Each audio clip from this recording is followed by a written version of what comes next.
아기는 다양한 반사신경을 갖고 태어나는데 이 반사신경은 모두 발달에 중요합니다.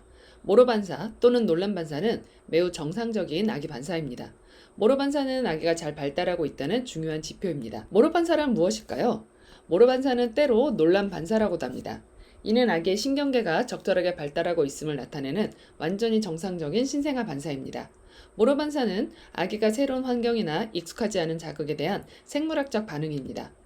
모로 반사가 실행되면 아기가 팔과 다리를 앞으로 쭉 뻗는 모습을 볼 수 있습니다. 그러면 아기는 마치 약간 태아의 자세를 취하는 것처럼 팔과 다리를 다시 몸에 더 가깝게 구부립니다. 아기가 숨을 헐떡거리거나 울 수도 있고 소리를 내지 않을 수도 있습니다. 왜 이런 일이 일어날까요? 모로 반사는 비자발적 반응입니다. 아기가 주변 환경에 있는 어떠한 것에 깜짝 놀랐을 때 하는 반응입니다. 연구에 따르면 모로 반사가 촉발되면 아기는 자유낙하하는 느낌을 경험한다고 합니다. 팔을 뻗었다가 다시 몸쪽으로 끌어당기는 것은 바로 이 때문입니다. 모로 반사는 아기가 감각을 통해 갑작스럽거나 과도한 정보를 받았을 때 발생하는 일종의 경보 역할을 합니다. 전문가들은 모로 반사가 아기를 위험으로부터 보호하고 넘어지는 것을 방지하는 방법으로 발전했다고 이야기합니다. 모로 반사는 아기에게 균형 상실을 알리고 엄마를 붙잡거나 매달리도록 돕는 것이 원시적인 생존 본능의 일부라고 믿습니다. 모로 반사는 아기가 감각 자극의 갑작스러운 변화를 경험할 때 일어나는데 이러한 변화는 다음과 같습니다. 시끄럽거나 예상치 못한 소음, 위치가 바뀌었거나 아기의 균형을 바꾸는 일, 예를 들어 아기를 유아용 침대에 눕히거나 욕조에 놓거나 욕조에서 꺼내는 경우가 있습니다. 빛의 강도가 갑자기 또는 급격하게 변할 때, 갑작스럽거나 예상치 못한 접촉이 있을 때 모로 반사는 일어납니다. 그럼 모로 반사는 얼마나 오래 지속될까요? 모로 반사는 신생아에서 가장 두드러집니다. 대부분의 경우 점차 좋아지며 일반적으로 약 4개월에서 6개월이 지나면 사라집니다. 모로 반사의 개선은 아기가 강해짐에 따라 가장 눈에 띄게 나타납니다. 일반적으로 약 6주가 되면 아기 목 근육이 더욱더 강해지고 발달하게 됩니다. 이는 아기들이 더 나은 균형을 갖게 되고 스스로를 지지할 수 있는 능력이 향상되었음을 알려줍니다. 이 단계에서 모로 반사도 서서히 줄어들기 시작합니다.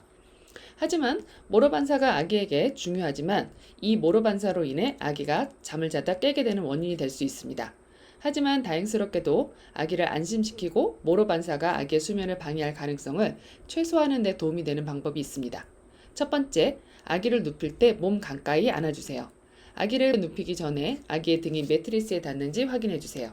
이렇게 하면 아기가 넘어지는 느낌을 경험하지 않고 충분한 지지를 받을 수 있습니다. 두 번째, 아기를 싸주세요. 속삭이는 아기의 움직임을 제한하고 자궁 환경을 제한하는 데 도움이 되어 아기가 모로 반사를 경험할 때 달래지는 데 도움이 됩니다. 또한 아기가 자라면서 스스로 진정하는 법을 배우는 데도 도움이 될 것입니다. 세 번째, 아기를 안심시켜 주세요. 누워있는 경우 가슴에 손을 가볍게 얹거나 몸 가까이 붙여주세요. 이 접촉은 아기를 달래주고 엄마가 근처에 있다는 것을 아기에게 확신시켜 줄 것입니다. 네 번째, 매일 움직여주세요. 아기가 더 강해지고 자신의 움직임을 더 잘 제어할 수 있게 되면 모로 반사는 덜 나타나게 될 것입니다. 아기가 몸을 움직일 수 있는 기회와 팔다리를 뻗을 수 있는 기회를 가질 수 있도록 많이 움직여주세요. 이렇게 중요한 모로 반사가 없으면 어떻게 될까요? 아기에게 나타나는 모로 반사는 오히려 건강에 좋습니다. 한쪽 또는 양쪽 모두의 모로 반사가 없으면 오히려 아기의 신경계에 문제가 있다는 잠재적인 징후일 수 있습니다.